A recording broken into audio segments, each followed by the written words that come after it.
Eu testei a nova inteligência artificial chinesa, o DeepSeek, que está botando medo em todo mundo no Ocidente que está lidando com inteligências artificiais, e eu testei o que ela diz sobre teologia. Será que ela é tendenciosa? Será que ela responde bem? Será que ela é útil? A gente vai comparar aqui o DeepSeek com o ChatGPT da OpenAI. Vamos comparar aqui o DeepSeek com o Claude da Anthropic. A gente fez todos os testes e de quebra você vai aprender um pouco de teologia no vídeo, porque eu fui fazendo perguntas de teologia, corrigindo eventualmente o que essas inteligências artificiais trouxeram e um pouquinho sobre por quê? Por que tanto medo do DeepSeek? O que que acontece com essa rede social? Então, teologia e inteligência artificial na prática. Vou mostrar aqui na tela daqui a pouco, mas não sem antes me apresentar a você. Olá, eu sou Victor Fontana, esse aqui é o meu canal, ele pode ser um pouco o seu também. Para isso, basta que você se inscreva nesse canal, ative as notificações, deixe o seu like e o seu comentário, porque se você gosta de Bíblia e de teologia, aqui é o seu lugar. E quando você deixa o like, o seu comentário, se inscreve, ativa o sininho, blim, blim, blim. Sabe o que acontece? O YouTube identifica que você gosta de Bíblia, de teologia, passa a te indicar outros vídeos com esse tipo de conteúdo. Então, vamos limpar esse feed todo bagunçado, essas sugestões que o YouTube tem te dado de Toguro é feliz ou não é feliz, time Tati é o time Toguro, ou quem sabe, carro elétrico é bom ou não é, e a autonomia? Não, não, vamos botar teologia e Bíblia no lugar disso, vamos lá, deixa o like, deixa o comentário.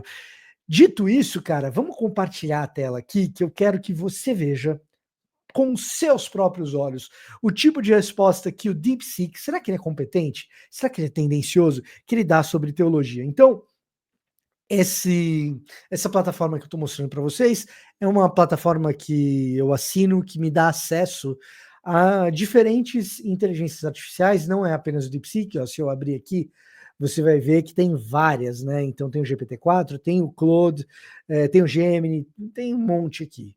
E aí, eu fiz uma pergunta, não caprichei no prompt, porque a ideia é justamente ver as capacidades que o DeepSeek tem de me entregar bom conteúdo, mesmo que o prompt não seja assim espetacularmente redigido. E já dei uma tendência para ele seguir, vamos ver se ele segue a tendência que eu dei para ele seguir, ou se ele atende aos interesses escusos do governo chinês. Olha o meu prompt aqui, ó. Sou um professor de teologia na pós-graduação. Baseado na minha predileção por artigos publicados na American Academy of Religion, então já joguei para os americanos aqui, hein? Já joguei para os americanos. Monte para mim uma aula sobre tendências na teologia acadêmica durante os anos de 2010 em diante. Então, nos últimos 14, 15 anos, mais ou menos. E a ideia é que ele trabalhe com essa tendência, com esse viés que eu já dei para ele, que é o viés da American Academy of Religion. Que viés é esse, Vitor? É um viés de estudos de religião produzidos por acadêmicos da Ivy League. A Ivy League é Harvard, Yale, Princeton, Brown University, Columbia, então aquelas universidades que estão situadas ali no nordeste dos Estados Unidos, região próxima a Nova York, Washington DC, New Jersey, esse pedaço, Boston principalmente, né? Esse pedaço aí. Outros acadêmicos que compõem a American Academy of Religion, os caras que trabalham nas universidades dos estados americanos. Então você pega a UCLA, a Universidade de Chicago, a Universidade do Michigan, importantes centros de estudos aí dos Estados Unidos, e também um pouquinho na Europa continental, pessoal de Oxford e Cambridge também. Embora seja American, esses acadêmicos das principais universidades do mundo, no que diz respeito às cadeiras de religião, fazem parte da American Academy of Religion, é a principal instituição do tipo. O que significa que o que eu espero que apareça aqui é coisa do tipo um pouco mais progressista, com um viés pós-colonial ou decolonial, descolonial, estudos de religião comparada, estudos que envolvam ESG, né? Galera da sustentabilidade envolvida com teologia. Então, será que é isso que vai aparecer? E qual é o nível de qualidade do que ele vai me dar aqui? Então, Aula Tendências na Teologia Acadêmica 2010 em diante. Ele me dá uma introdução num estilinho tipo de ementa. Nesse módulo exploraremos as tendências emergentes, olha que chique, que bonito o jeito de falar, na Teologia Acadêmica desde 2010, com foco especial em artigos publicados na American Academy of Religion. Na verdade, a American Academy of Religion é uma instituição, ela não publica. Quem publica é o periódico acadêmico deles, que é o Journal, né? O Journal of the American Academy of Religion, que é o JAR. Né? Mas tudo bem, isso é detalhe. E aí ele me sugere o seguinte, olha, contexto histórico e cultural, mudanças sociais e políticas, e ele já vai colocar aqui, ó, direitos LGBTQ+, Black Lives Matter, trouxe alguma coisa aí recente, né, de 2010 para cá, e de fato, a teologia vai querer dialogar com essas coisas recentemente, em especial nesse ambiente. Coisa que talvez um viés mais sinocêntrico, mais chinês, não diria. Tecnologia e teologia, super importante, de 2010 para cá, teologia contextual, que são as questões de teologia negra, feminista, queer. Ele está me dando mais ou menos o que acontece mesmo naquele ambiente, nesse tipo de ambiente da American Academy of Religion. Ecoteologia, religião e ciência e teologia pública. Cara, em termos de viés, está ok. Em termos de qualidade de resposta, a gente vai comparar daqui a pouco com o que o Claude da Anthropic faz e com aquilo que o ChatGPT dá para a gente, e a gente vai ver a diferença de qualidade entre elas, tá bom? Aí ele vai sugerir que eu faça com os alunos análise de artigos específicos da American Academy of Religion, ele não sugere nenhum, tá?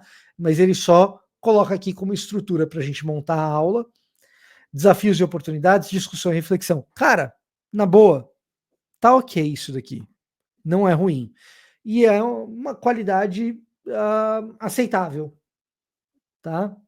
Uma qualidade aceitável da resposta que ele deu pra gente.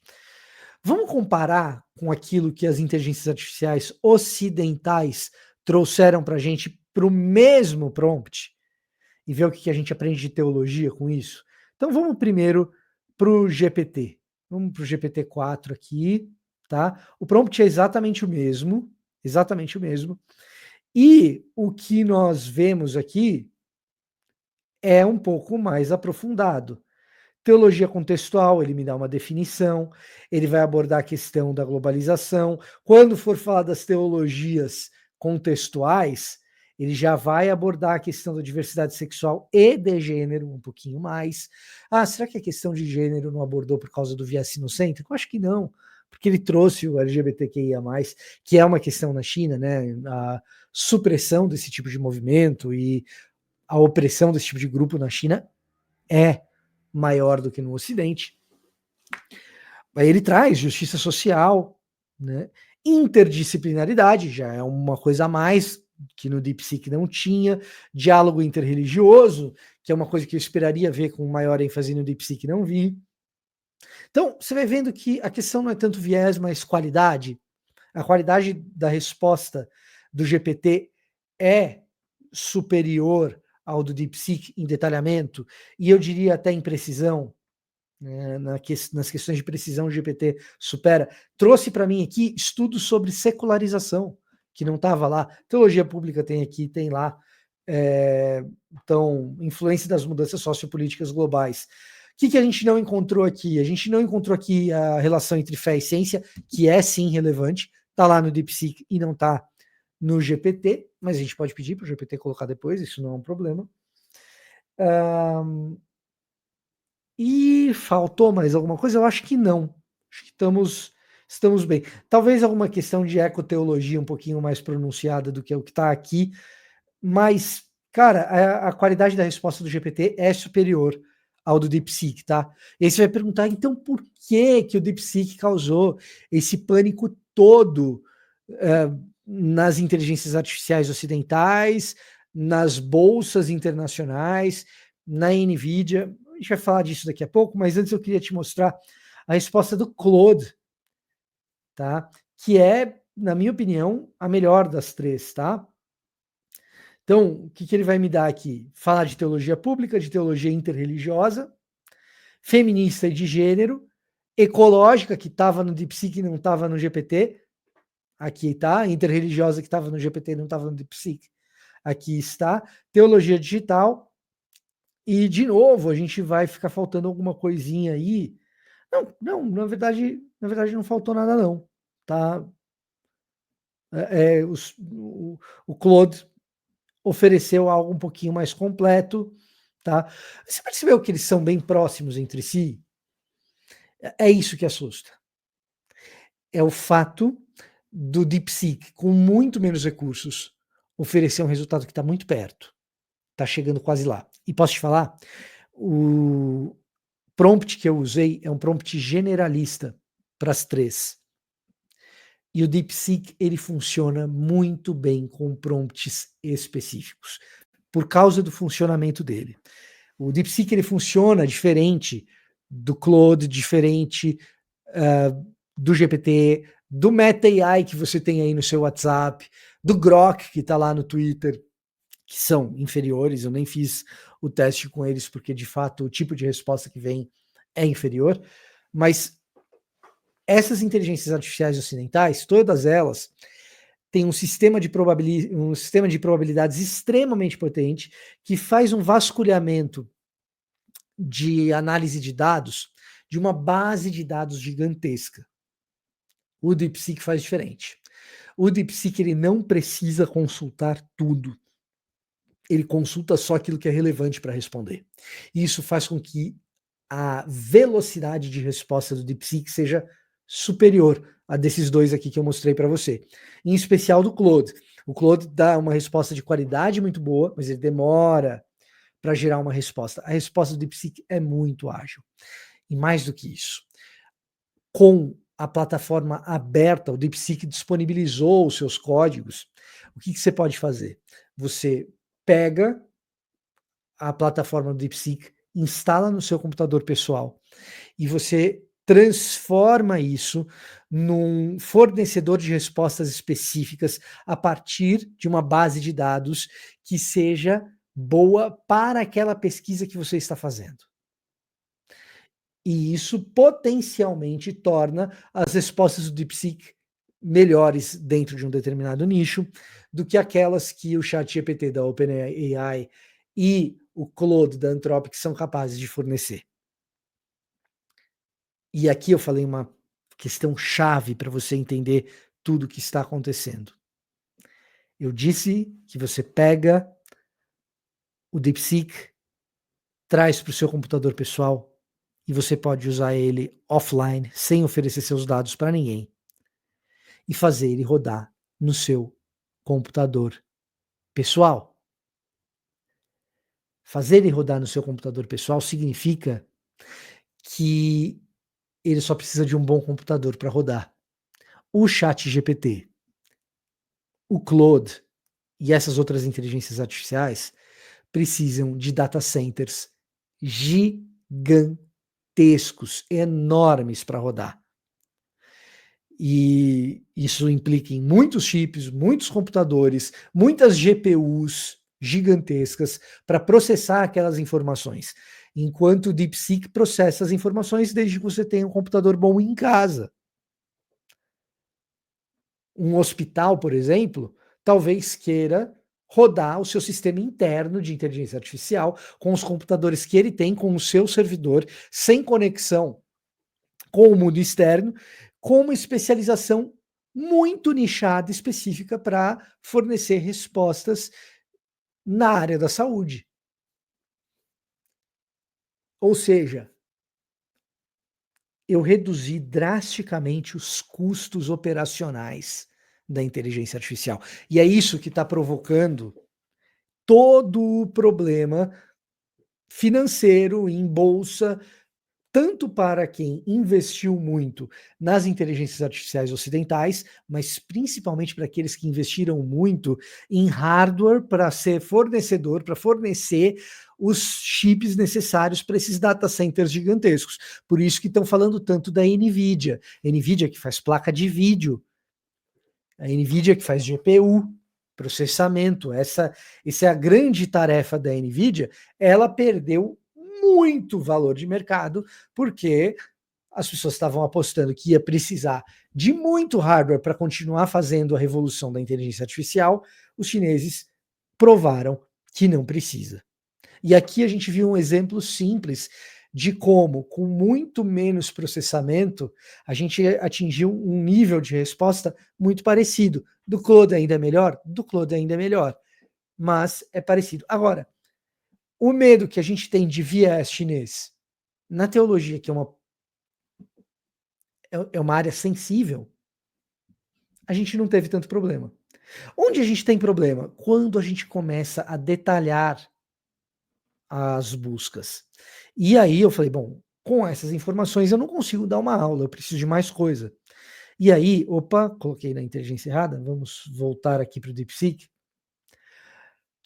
A pergunta seguinte que eu fiz para o DeepSeek é a seguinte: baseado nisso que ela me respondeu, quais deveriam ser os principais autores a serem abordados em aula? E eu deveria também incluir algo sobre a questão de verdade ou interação entre fé e ciência, que ficou faltando lá no GPT, né? Aqui até tem. A pandemia provocou algum tipo de impacto nesses estudos? Eu quero trazer as coisas um pouco mais recentes. Resposta do DeepSeek. Autores relevantes: James Cone, Elizabeth Johnson, John Hott, Jürgen Moltmann. Tá. Cada um deles em uma área aqui, né? Perceba o seguinte, essa galera é uma galera pré-2010. Cone continua relevante, Elizabeth Johnson continua relevante, John Holt menos, Moltmann super relevante. Mas é uma galera que produz antes de 2010. Eu pedi de 2010 para cá. Ela tem uma dificuldadezinha para lidar com database, tá? Informação relevante. Eu permitia todas elas que vasculhassem a internet, pesquisassem na web, enquanto pensavam para me fornecer uma resposta relevante. Ou seja, o DeepSeek poderia ter usado a base de dados da World Wide Web para fornecer essa resposta. Ainda assim, ela me traz uma resposta um tanto desatualizada, tá? Moltmann, super relevante, mas faleceu recentemente. Quando ele vai aqui para mim da questão da verdade, ele me indica a Alistair McGrath, comete um pequeno erro, né? Autora recomendada, em tempos de identidade de gênero, isso é um problema sério. Ian Barbour morreu em 2013, que ele me indica aqui para Fé e Ciência. Então, de fato, não é assim uma resposta super precisa. Eu ainda precisaria usar outras inteligências artificiais ou recorrer ao meu repertório para poder fazer algo útil disso daqui. Na verdade, essa resposta aqui para mim seria inútil para bolar uma aula desse tema. Mas não por causa de viés ideológico, por causa de qualidade de resposta mesmo. Ao passo que, quando eu fiz isso com o GPT, olha o que ele me trouxe, já foi muito mais legal. Vamos lá. Mesmo prompt, tá? Ao explorar tendências na teologia acadêmica durante 2010, alguns autores e pensadores se destacam. Miroslav Volf, aluno do Moltmann, ou seja, mais recente, tá? E, enfim, super relevante para as coisas que a gente estava olhando ali em cima, diálogo interreligioso, etc. Kwok Puilan, Kwok Puyan, desculpa, a voz influente na teologia feminista pós-colonial. Então lembra que eu estava falando aquela coisa decolonial, descolonial, etc. Já me deu uma autora super importante. Jürgen Moltmann, relevante, tá?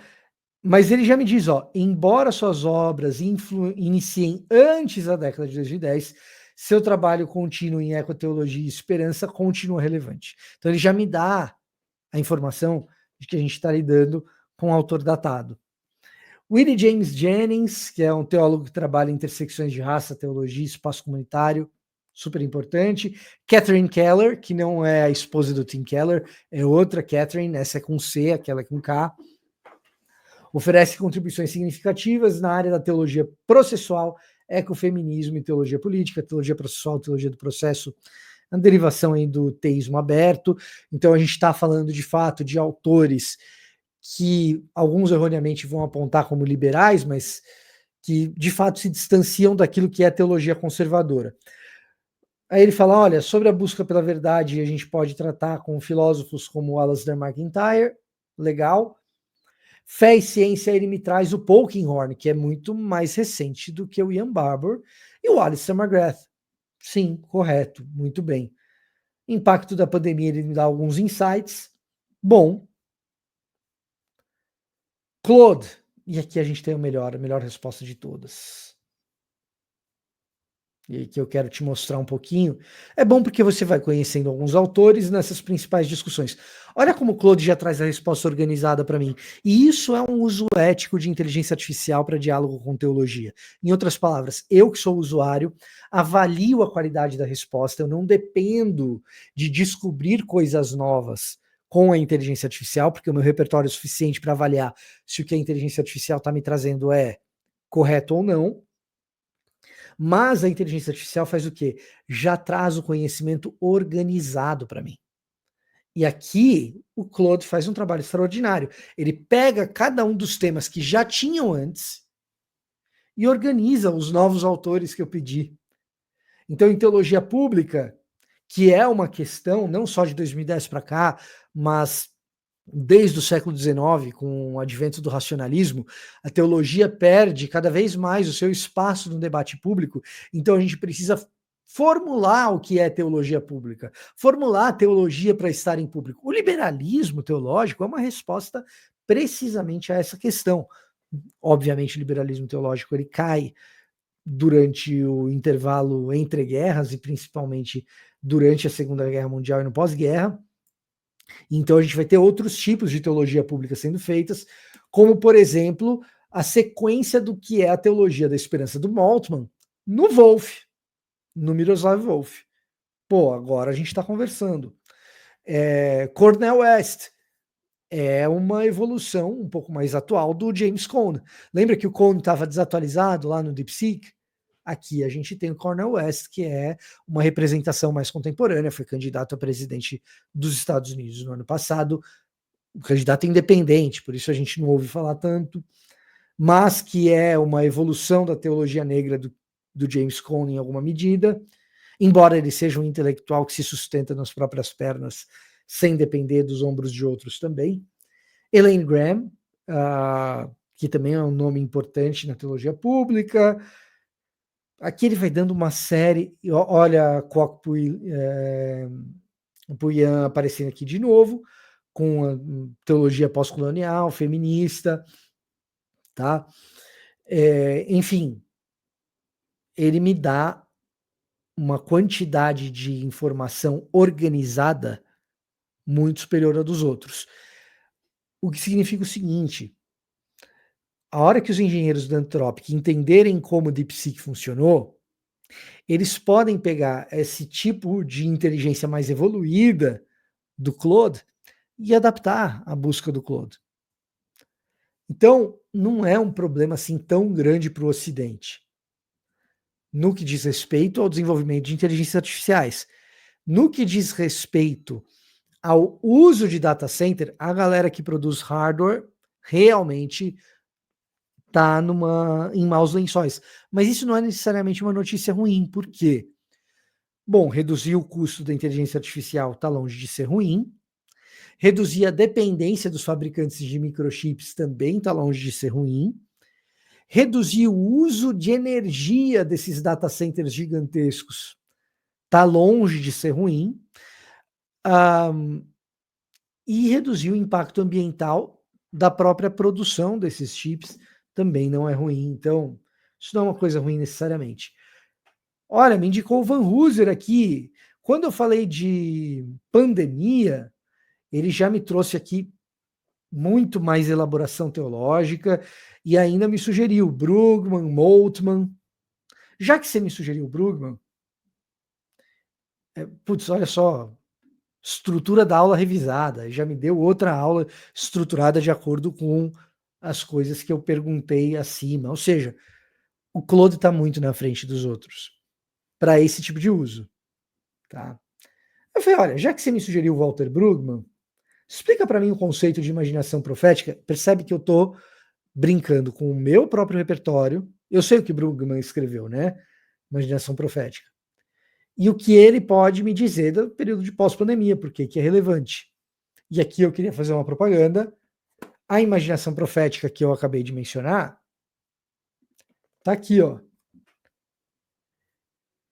Então, esse livro aqui, ele acabou de ser republicado pela editora Thomas Nelson, tá? E, cara, ele tem um prefácio em edição brasileira. A edição brasileira veio com um prefácio especial. Esse livro ele estava fora de publicação pelas editoras paulinas, né? E a Thomas Nelson comprou os direitos da edição de 40 anos de aniversário do livro, um clássico da teologia do Antigo Testamento, e eles pediram um prefácio em edição brasileira que eu assino. Então, o link vai estar aqui na descrição. Não sei se dá para ver o meu nominho aí. Você tem que comprar para ver meu nome, Victor Fontana, que aparece aqui. Então, eu manjo de Brueggemann e de imaginação profética. Vamos ver o que o Claude responde e vamos avaliar o que ele diz. Então ele diz aqui, ó, na introdução, Walter Brueggemann é amplamente reconhecido pelo seu trabalho sobre a imaginação profética, que explora como a profecia bíblica pode inspirar mudanças sociais e espirituais. Bom resumo. Em um mundo pós-pandemia, onde as crises revelaram vulnerabilidades sociais e econômicas, a imaginação profética oferece uma lente poderosa para repensar e reconstruir as estruturas sociais. Como que ele vai fazer isso? Ele vai fazer isso mostrando que a profecia bíblica ela se ancora numa visão contracultural de mundo. A Torá, a lei de Moisés, ela se opunha ao jeito do faraó de estruturar a sociedade egípcia. E os profetas resgatam essa visão contracultural da Torá quando eles estão nas suas próprias situações enfrentando as cortes de Judá, as cortes reais, né, de Judá e de Israel. E assim a imaginação profética surge como uma maneira de crítica ao status quo, mas também de produção de artefato cultural que energize os dissidentes. Então, quem está indo contra o status quo do rei idólatra precisa ser energizado, e ele é energizado com a escrita do poeta, que é o profeta do Antigo Testamento. Então, é assim que a imaginação profética aparece, como essa garantidora de que o remanescente fiel a Deus no meio de uma Judá infiel, de uma Israel infiel, e que os poderosos são infiéis, então necessariamente você é o cara que tem que lutar contra os poderosos. Como que eu não caio na armadilha do desespero? Como que eu não vou me tornar um eterno pessimista? Olhando para a literatura profética, porque a imaginação dos profetas vai me levar a um prazer estético e ético, que me dará energias para promover as mudanças culturais e sociais que são necessárias no meu contexto, se eu sou de fato fiel às escrituras. É isso que, resumindo, imaginação profética traz. Conceito de imaginação profética, então, vamos ver se bate com o que eu falei aqui. A imaginação profética, segundo Brueggemann, envolve a capacidade de ver além do status quo e imaginar novas possibilidades e desafiar estruturas de poder opressivas. É isso. E aí é isso lá no Egito contra o faraó, é isso depois contra os reis de Israel e de Judá que se entregaram à idolatria, e é isso hoje. Como a gente se imagina como comunidade que luta contra uma cultura opressora. O objetivo da imaginação profética é inspirar comunidades a abraçar a esperança e a transformação, em vez de se resignarem ao desespero e à complacência. Nada nunca vai mudar, vamos ser complacentes com isso daí. Nossa, essa situação é desesperadora, vou arrancar os meus cabelos. Não, eu vou imaginar como o mundo pode ser. Quando Deus age no mundo. Relembrando dos atos poderosos de Deus na história e como ele nos deu uma lei que é diferente da lei dos outros povos. É isso. Então, a relevância para a pós-pandemia: desafiar o status quo. A pandemia expôs desigualdades profundas em saúde, economia e justiça social. A imaginação profética encoraja a questionar essas injustiças e imaginar alternativas justas e equitativas, não apenas imaginá-las do ponto de vista da política pública, mas também imaginar como a arte canta essas coisas. Como que a arte canta um Jesus que diz que quando a gente dá de comer a quem tem fome e a de beber a quem tem sede, é a Jesus que estamos dando de comer e de beber. Como que a música vai trazer isso? Como que a música que a gente produz no contexto evangélico traz isso? E eu te pergunto, a música evangélica traz isso? E aí eu vou te dizer, o gospel industrial é o status quo contra o qual a gente imagina. Porque ele nunca vai produzir isso daqui. Ele vai te dizer que é coisa de comunista, ele vai te dizer que é coisa de progressista, ele vai te dizer que é. Não, é só a Bíblia.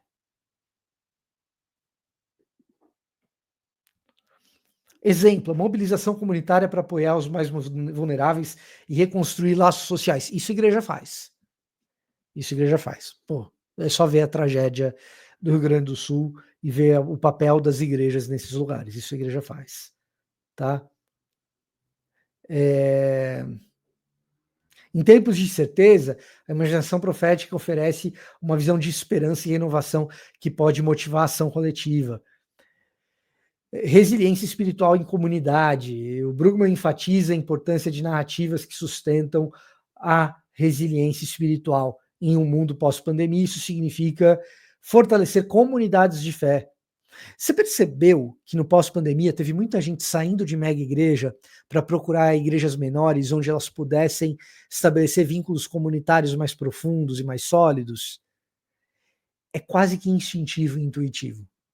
Você buscar esperança na vida comunitária e não no modelo de consumo de espiritualidade que as mega igrejas proporcionam.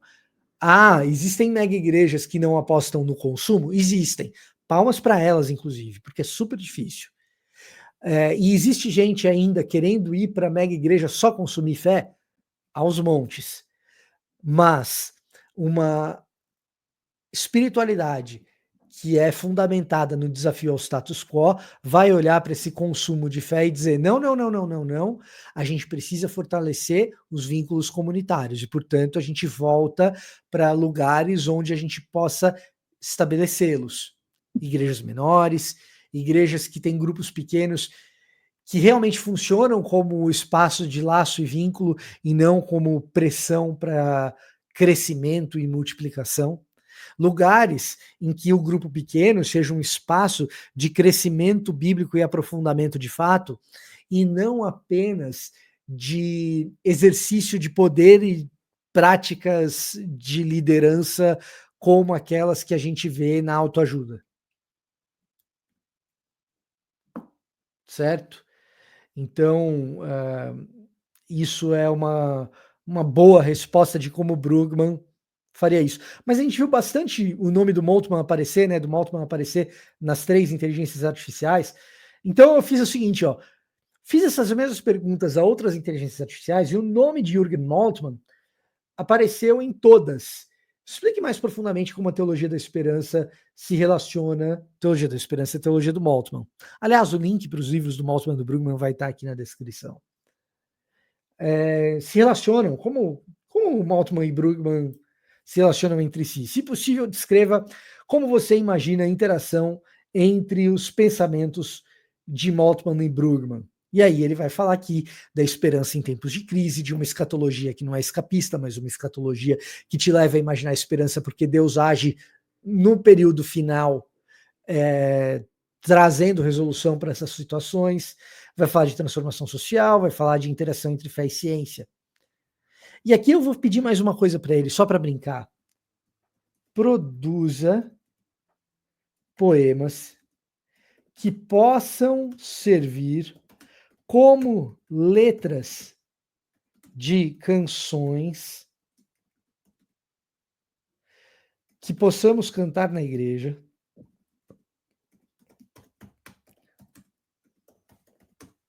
um culto evangélico, e que abordem as questões citadas acima. Vamos ver a qualidade de produção poética que o Claude traz para a gente, tá? Tudo isso é uso ético de inteligência artificial. Não é você usar a inteligência artificial para forjar um trabalho acadêmico, não é você usar a inteligência artificial para fingir que você tem um conhecimento que você não tem, tá? Tudo isso é uso ético das inteligências artificiais e a gente com isso se beneficia. Então, assim, é possível usar a inteligência artificial para pregação, para o culto, para dar uma aula? Sim, desde que você seja o dono do conteúdo. Vamos ver a qualidade do poema aqui que ele está gerando para gente. Ó, gerou alguns. Eu tinha tirado aqui da tela, me colocado na máxima, né? Então vamos ver aqui as coisas que estão aqui. Vamos lá. Poema 1, Esperança em meio à tempestade. Quando a noite escura chega e o medo tenta nos paralisar, erguemos nossos olhos ao céu, na esperança que vem nos guiar. É bem clichê, né? Pois há uma luz em meio à escuridão, uma promessa. As ondas fortes vêm nos provar a esperança. Tararara. Em um mundo de incerteza, somos chamados a ver as visões de um futuro onde todos podem viver. Imagine all the people. Acho que o Lennon é melhor, né? E aí a gente vê que tem coisas que o ser humano ainda faz muito melhor do que a inteligência artificial, tá? Eu queria ainda, por fim, dar um bônus para você, mostrar uma parada legal aqui, que é o Sabiá, inteligência artificial brasileira, que trouxe respostas do mesmo nível. E eu não sei se a versão 3 tá gratuita para uso, tá? Mas o Sabiá é brasileiro, você consegue usar, e ele trouxe respostas quase tão boas quanto aquelas do Claude. De quebra, ele ainda me trouxe um brasileiro, Leonardo Boff, para falar de ecoteologia. Ah, mas ele é um herege. Pô, a gente está falando só de progressismo aqui, tá, gente? O desses aí, o cara que eu falo para vocês que não é progressista é o Brugman, ok? E não porque ele não seja uma outra coisa bem estranha, mas aí você pode ler o livro e descobrir. Mas assim, sim, Leonardo Boff está longe de ser um conservador evangélico como eu. Mas é interessante que uma inteligência artificial brasileira traga um lado mais brasileiro para a resposta. Muito bom. Sabe qual que é a diferença dela para as outras? Por que ela não briga então com as outras? Porque demora para responder e para carregar, tá bom? Cara, essa era a brincadeira de hoje. Tá com medo da China? Não tá? Diz aí nos comentários para mim. Dá uma passada na descrição. Dá uma olhadinha aqui no Brugman. Eu tenho certeza absoluta que você vai gostar desse livro se você ler. O prefácio já não é assim tão brilhante, tá? Que mais que eu posso dizer? Esse era o meu recado para hoje. Eu vou ficando por aqui. Até a próxima.